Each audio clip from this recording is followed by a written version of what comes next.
Hi friends, आज हम start करने वाले हैं अपना चैप्टर पॉलिनोमियल्स, जो कि आपके एनसीईआरटी चैप्टर टू है आपका क्लास नाइन्थ का। सो क्लास नाइन्थ का जो चैप्टर टू है उसमें आपको पॉलिनोमियल्स के बारे में जानना है और इसमें आपका सब चीज़ क्लियर हम करेंगे। पॉलिनोमियल एक्जैक्टली होता क्या है, ठीक है। तो अब इसका बेसिक देख लेते हैं। आप इसमें ऑब्जेक्टिव आपके क्या क्या रहेंगे।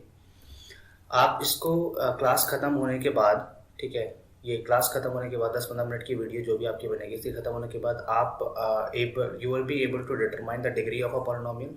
ठीक है, एग्जैक्टली डिग्री किसे कहते हैं, how to classify a polynomial. आप किसी भी एक्सप्रेशन को दिया गया है तो आप इजीली आप बता पाएंगे कि पॉलिनोमियल है या नहीं है, and be able to write a polynomial standard form. Polynomial के स्टैंडर्ड फॉर्म में कैसे लिखते हैं वो सब आप इस लेक्चर के बाद जानने लग जाएंगे।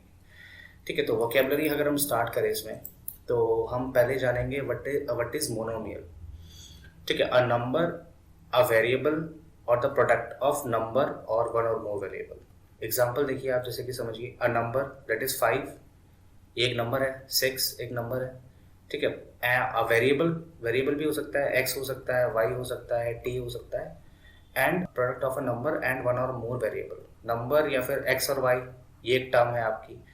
और अगर हम 5x लिखते हैं तो ये नंबर है, ठीक है, और ये आपका एक वेरिएबल है।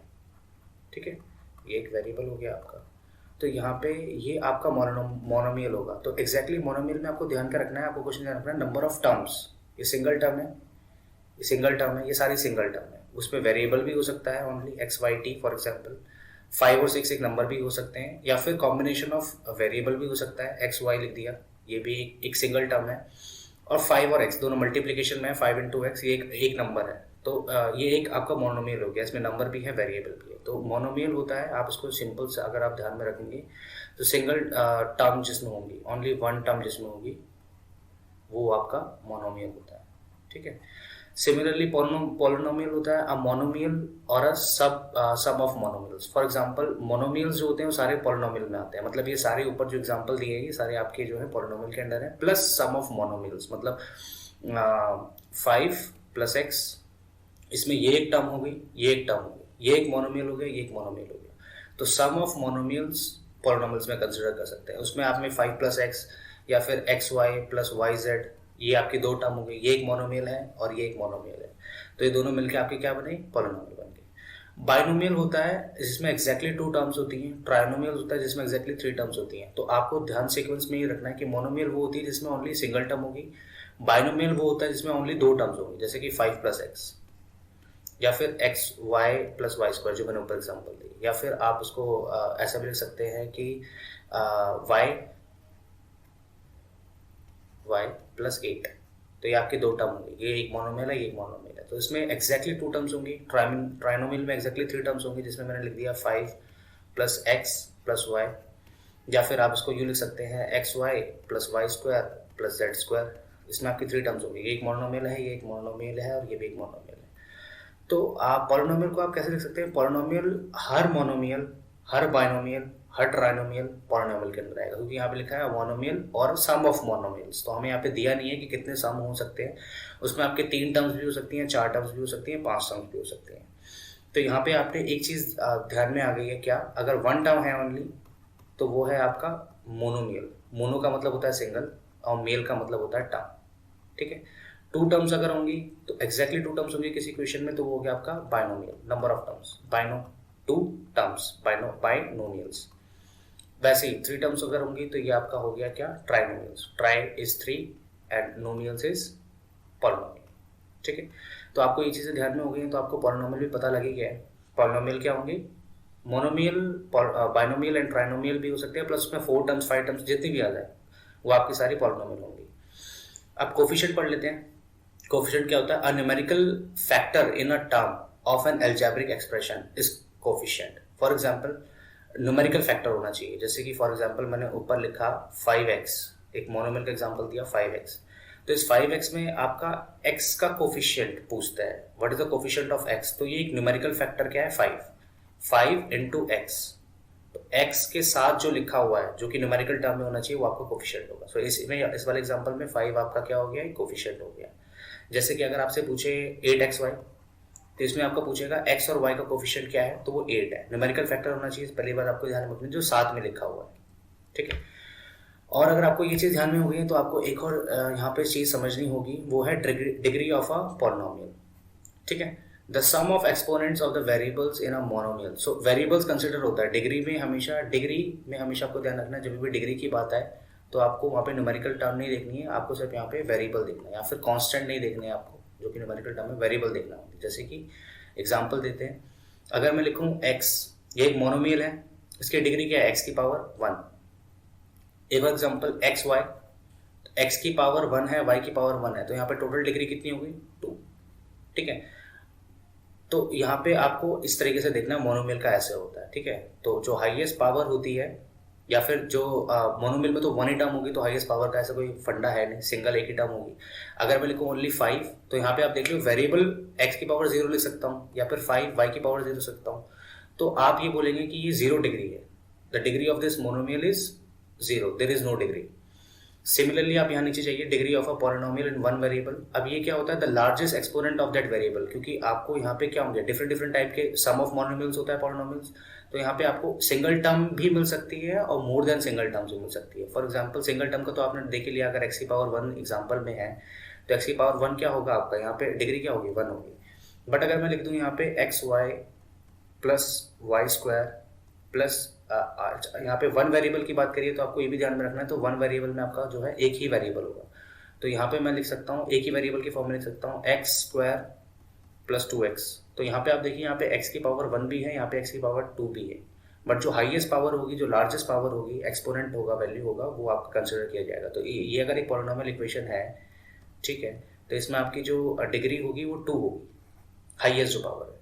ठीक है, तो मोनोमियल में क्या है आपका, इन वन वेरिएबल में सिंगल वेरिएबल होगा, या तो x की फॉर्म में लिखा होगा, तो y की फॉर्म में लिखा होगा, तो z की फॉर्म में लिखा होगा। जैसे एक एग्जांपल और देख लीजिए, y की फॉर्म में अगर मैं लिख सकता हूँ y की पावर 4 प्लस y की पावर क्यूब प्लस 1, तो यहाँ पे आप देखिए y की पावर 4 भी है, y की पावर 1 भी है, सॉरी y की पावर यहाँ पे 0 भी लिख सकते हैं आप, y की पावर 0 भी है, y की पावर 3 भी है, y की पावर 4 भी है, बट जो हाईएस्ट पावर होगी वो आपका डिग्री ऑफ पॉलिनोमियल होगा, तो यहाँ पे 4 आपका degree of polynomial. Standard form, when the terms of the polynomial are arranged from largest exponent to the smallest exponent in decreasing order। ये वाला एग्जांपल ले लीजिए, ये मैंने स्टैंडर्ड फॉर्म में लिखा है, मैंने क्या करा, y की पावर 4 लिखा है, प्लस y की पावर 3 लिखा है, प्लस 1 लिखा है, यहाँ पे क्या है, y की पावर 0 है, तो ये आपका डिक्रीजिंग ऑर्डर में लिखा है, एक्सपोनेंट की फॉर्म में। यहाँ पे x की पावर 4 है, यहाँ पे x की पावर 3 है, यहाँ पे x की पावर 0 है, तो आप देखिए यहाँ पे हम पहले 4 लिख रहे हैं, y की पावर 4, फिर y की पावर 3 की वैल्यू बात आ रही है, फिर y की पावर 2 अगर होगा तो वो कंसिडर किया जाएगा, फिर y की पावर 0 जो कि आपका एक कांस्टेंट होगा, तो मैंने सीक्वेंस में लिखा हुआ है। तो ये आपकी होती है स्टैंडर्ड फॉर्म। तो स्टैंडर्ड फॉर्म बहुत ईजी है, आपको कुछ नहीं करना है, आपको डिक्रीजिंग ऑर्डर, लार्जेस्ट एक्सपोनेंट से लेके छोटे एक्सपोनेंट की तरफ जाना है। ठीक है, जैसे कि मान के चलिए मैं अगर ये लिखता हूँ टी स्क्वायर प्लस टी की पावर 5 प्लस 3t स्क्वायर, तो यहाँ पे अगर आपको मैं बोलूँ इसको स्टैंडर्ड फॉर्म में लिखिए, तो आप सिंपल सा बोलेंगे सर टी एक वेरिएबल है इसमें, तो हमने देखा टी की पावर 5 सबसे बड़ी है, फिर हमने टी का पावर स्क्वायर, यहाँ पे सॉरी मैंने 2 स्क्वायर लिख दिया, मान के चलिए क्यूब है, टी क्यूब, तो 3t की स्क्वायर, आई एम सॉरी यार ये गलत हो गया आपका, आपको एक बार मैं इसको दिखा देता हूँ। ठीक है, अभी आप ये आपके पास इक्वेशन है T cube plus T power 5 plus 3t square, ये स्टैंडर्ड फॉर्म में नहीं, क्योंकि आप पे 3, 5, 2 ऊपर नीचे है वैल्यू ऑफ जो आपकी एक्सपोनेंट की पावर है वेरिएबल में, तो आपको मैंने स्टैंडर्ड फॉर्म में लिखना है, तो आपको क्या करना है, टी की पावर 5 पहले आएगा जो हाईएस्ट पावर है, फिर आएगा टी की पावर क्यूब, फिर आएगा आपका 3t स्क्वायर। तो अब आप बोल सकते हैं ये स्टैंडर्ड फॉर्म में लिखी है, टी की पावर पहले 5 आया, फिर टी की पावर 3 आया, फिर टी की पावर स्क्वायर आया, तो ये स्टैंडर्ड फॉर्म हुई इक्वेशन की। तो जो वेरिएबल की जो हाईएस्ट पावर होगी, हाईएस्ट पावर से छोटी पावर की तरफ आप जाएंगे तो आप उसको स्टैंडर्ड फॉर्म में लिख पाएंगे। और जैसे डिग्री ऑफ मोनोमियल मैंने पीछे बता ही दिया है, इस स्लाइड का कोई इतना खास मतलब है नहीं। डिग्री ऑफ मोनोमियल मैंने आपको बता दिया, मोनोमियल सिंगल टर्म होगी, ये एक सिंगल टर्म है, 5x की पावर 4 b स्क्वायर।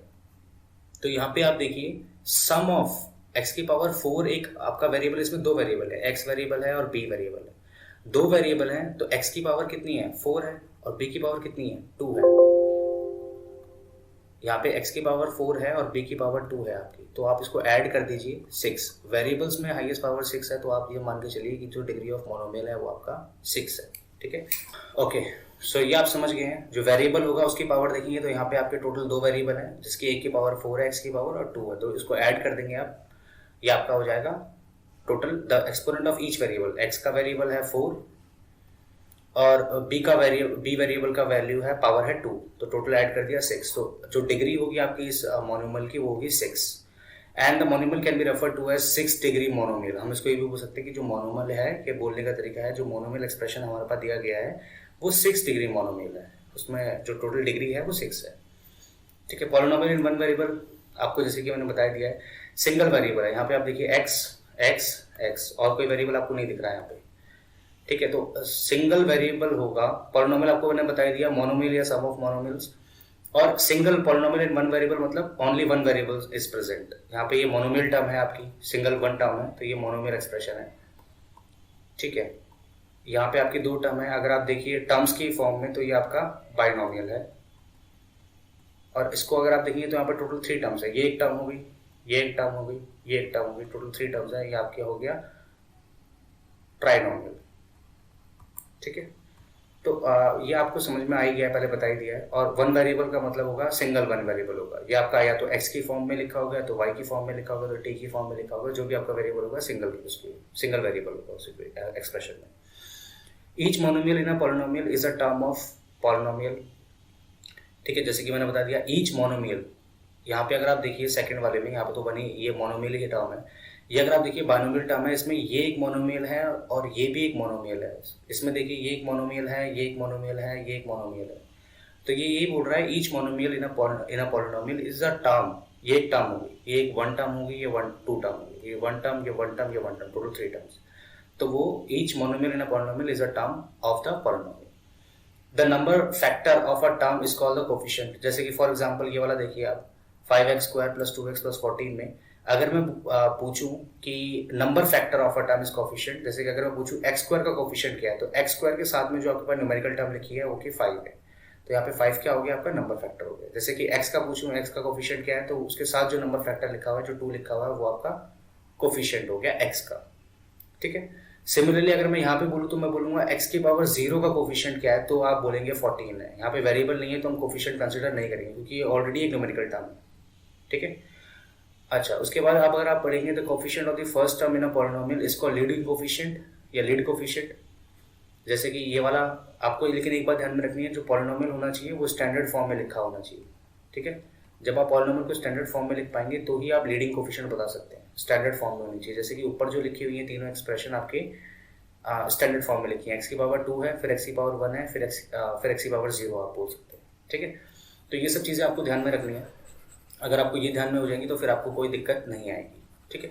तो लीडिंग कोफिशिएंट आप तभी लिख पाएंगे जब आप स्टैंडर्ड फॉर्म में लिख देंगे। स्टैंडर्ड फॉर्म में इक्वेशन लिखने के बाद अब आप बोल सकते हैं कि यहाँ पे जो लीडिंग कोफिशिएंट है वो 5 है, जो कि x का स्क्वायर के साथ में। ठीक है।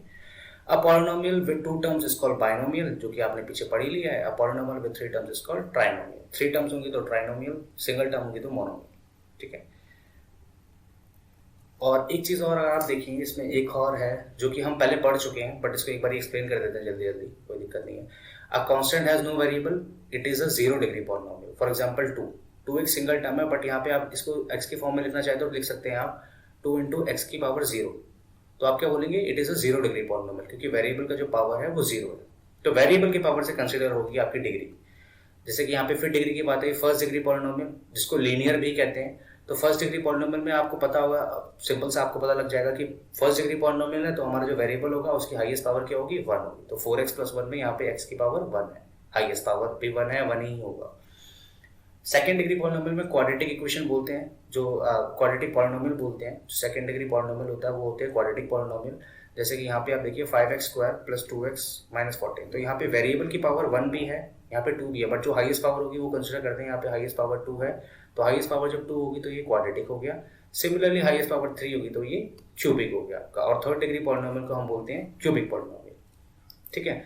तो नंबर ऑफ टर्म्स की रिस्पेक्ट में हम आगे देख लेते हैं। एक ग्राफ अच्छे से बना हुआ है जिसमें आप समझ पाएंगे। ये एक 5 पॉलिनोमियल है क्योंकि ये मोनोमियल है, 1 टर्म। इसकी डिग्री 0 है, क्यों? क्योंकि 5 × x की पावर 0 आप लिखेंगे तो ये डिग्री 0 है, इसमें वेरिएबल का डिग्री 0 है। ये कांस्टेंट होगा, सिंपल सी बात है। आपके पास 5 × x की power 0 something to the power 0 is 1, तो ये हो गया आपका 5 जो है कांस्टेंट है। और नंबर ऑफ टर्म्स की में क्लासिफाई करेंगे तो नंबर ऑफ टर्म्स इसमें 1 है तो ये मोनोमियल हो गया। सिमिलरली यहाँ पे नंबर ऑफ टर्म्स 2 हैं तो ये बाइनोमियल हो गया। और नंबर ऑफ टर्म्स यहाँ पे भी 2 हैं, ये भी आपका बाइनोमियल है। यहाँ पे नंबर ऑफ टर्म्स 3 है तो ये आपका ट्राइनोमियल है। ठीक है, तो नंबर ऑफ टर्म्स की रिस्पेक्ट में तो आपको पता लग ही गया है। अब डिग्री में आपको वेरिएबल की हाईएस्ट पावर देखनी है। वेरिएबल की हाईएस्ट पावर 1, तो फर्स्ट डिग्री, जिसको हम लीनियर भी कहते हैं। वेरिएबल की हाईएस्ट पावर 2, यहाँ पे पावर 1 भी है but highest power 2, second degree quadratic polynomial. X की पावर यहाँ पे 3 भी है और 2 भी है बट हाईएस्ट 3, तो ये आपका हो गया थर्ड डिग्री पॉलिनोमियल या फिर क्यूबिक पॉलिनोमियल। ठीक है, स्टैंडर्ड फॉर्म में जैसे कि मैं आपको पहले ही बता चुका हूँ, स्टैंडर्ड फॉर्म में लीडिंग कोफिशिएंट जब आप ढूंढते हैं तो स्टैंडर्ड फॉर्म में जैसे लिखते हैं, जैसे कि एग्जांपल लेते हैं x³ plus x² plus 4x plus 1। ये एक पॉलिनोमियल दे दिया मैंने। पॉलिनोमियल को px की फॉर्म में आप रिप्रेजेंट करते हैं। ठीक है, पॉलिनोमियल इन x। ठीक है, तो px की फॉर्म में हम रिप्रेजेंट कर सकते हैं, इसको हम gx की फॉर्म में रिप्रेजेंट कर सकते हैं। लिखने का तरीका होता है, मतलब जो ये ब्रैकेट के अंदर लिखते हैं ये हम वेरिएबल शो करते हैं। फॉर एग्जांपल अगर मैं y की फॉर्म में इसी इक्वेशन को लिखूं y³ plus y² plus 4y plus 1, तो शायद मैं इसको बोलूंगा इज इक्वल टू py। तो इससे ये पता लगता है कि हमारा जो पॉलिनोमियल है वो हमारा y फॉर्म में है। ठीक है, या फंक्शन है y का, या y इसमें आपका वेरिएबल होगा। तो px मैंने यहाँ पे लिखा, तो लीडिंग कोफिशिएंट सिंपल सी बात है, अगर मैंने ये लिखा हुआ तो आप बोल सकते हैं लीडिंग कोफिशिएंट यहाँ पे मान के चलिए 2x³ है, तो लीडिंग कोफिशिएंट कितना है 2, क्योंकि हाईएस्ट पावर ऑफ x 3 है और उसके साथ जो न्यूमेरिकल फैक्टर लिखा है वो 2 है। अगर मैं इसी इक्वेशन को ऐसे लिखता x² प्लस x की पावर 5 प्लस x की पावर 9 प्लस 9x की पावर 10, तो अगर आप देखेंगे ये अब अभी स्टैंडर्ड फॉर्म में नहीं लिखा है। आपको लीडिंग कोफिशिएंट जब भी निकालना है तो पहले स्टैंडर्ड फॉर्म में लिखना है। स्टैंडर्ड फॉर्म में लिखने के लिए आपको क्या करना है, वेरिएबल की जो हाईएस्ट पावर होगी वो पहले लिखनी है, फिर डिक्रीजिंग आपको जाना है। जैसे कि 9x की पावर 10, फिर मैंने देखा x की पावर 9 है, फिर मैंने देखा x की पावर 5 है, फिर मैंने देखा x² है। अब इसमें लीडिंग कोफिशिएंट निकालना है तो कौन सा होगा, 9 होगा। ठीक है, लीडिंग कोफिशिएंट क्या है, जो आपका x की पावर 10 के साथ क्या लिखा हुआ है, 9 लिखा हुआ है, तो 9 आपका क्या हो गया, लीडिंग कोफिशिएंट हो गया। और ये नेगेटिव नहीं होना चाहिए, पॉजिटिव ही होगा। होता क्या है, कुछ नहीं होता है। अगर यहाँ पे माइनस भी होगा, जैसे कि एग्जांपल से समझ लेते हैं। ठीक है, जैसे कि मान के चलिए आपका यहाँ पे मैं एक लिख देता हूँ 9x की पावर 10 प्लस x की पावर 8 प्लस 1, ये लिखा मैंने एक पॉलिनोमियल। ये माइनस 9x की पावर 10 है, तो ये पॉलिनोमियल है। तो हमने क्या करा, हमने देखा कि हमें पता है कि जो लीडिंग कोफिशिएंट होना चाहिए, हमने स्टैंडर्ड फॉर्म में लिख दिया x की पावर 10 हाईएस्ट है, फिर x की पावर 8 है, फिर x की पावर 0 है। इसमें हमने देखा -9 साथ में है, न्यूमेरिकल फैक्टर माइनस में है, तो हमने इस इक्वेशन को माइनस से मल्टीप्लाई कर दिया। माइनस से मल्टीप्लाई करने के बाद हमारे पास आया 9x की पावर 10, साइन चेंज हो जाएंगे, प्लस का माइनस, माइनस x की पावर 8 प्लस 1 का माइनस 1 हो जाएगा। तो अब आप इसको बोलेंगे कि जो लीडिंग कोफिशिएंट है यहाँ पे 9 है। -9 ना बोलते हुए 9 बोलेंगे, क्योंकि वो हमेशा पॉजिटिव ही रहेगा। तो अगर नेगेटिव है तो माइनस से मल्टीप्लाई कर दीजिए, पॉजिटिव ऑलरेडी लिखा हुआ है तो आपका वही लीडिंग कोफिशिएंट हो गया। ठीक है, तो हम अभी नेक्स्ट चैप्टर में हम पॉलिनोमियल्स का, ये तो हमारा बेसिक हो गया जिसमें हमने बहुत सारी चीज़ें कवर कर ली है, बहुत वो सब चीज़ें क्लियर कर ली है जो आपको जाननी ज़रूरी है। इसके बाद आपका थोड़ा सा एप्लीकेशन है। हम बाई क्वाड्रेटिक, क्वाड्रेटिक, उनका ग्राफ, लीनियर जो मैंने बोला था, जो आपका x की पावर 1 जहाँ पे रहती है, हाईएस्ट पावर जो है वेरिएबल का 1 रहता है, वो हम उसका ग्राफ देखेंगे, उसके बारे में हम जानने की कोशिश करेंगे, इक्वेशन कैसे सॉल्व कर सकते हैं। वो सब देखने के बाद अगर हमारा वो उतना तक टॉपिक क्लियर हो गया तो आप बोल सकते हैं कि आपका 50% कवर हो गया, क्योंकि उसके आगे उसका एप्लीकेशन नहीं है जो आप ये बेसिक पढ़ रहे हैं। तो ये आप देखने के लिए आप जो है आगे हमारे साथ ही रहिए और इसको हम आपको बताते रहेंगे, आगे इसके साथ ऐड करते रहेंगे। Okay, thanks.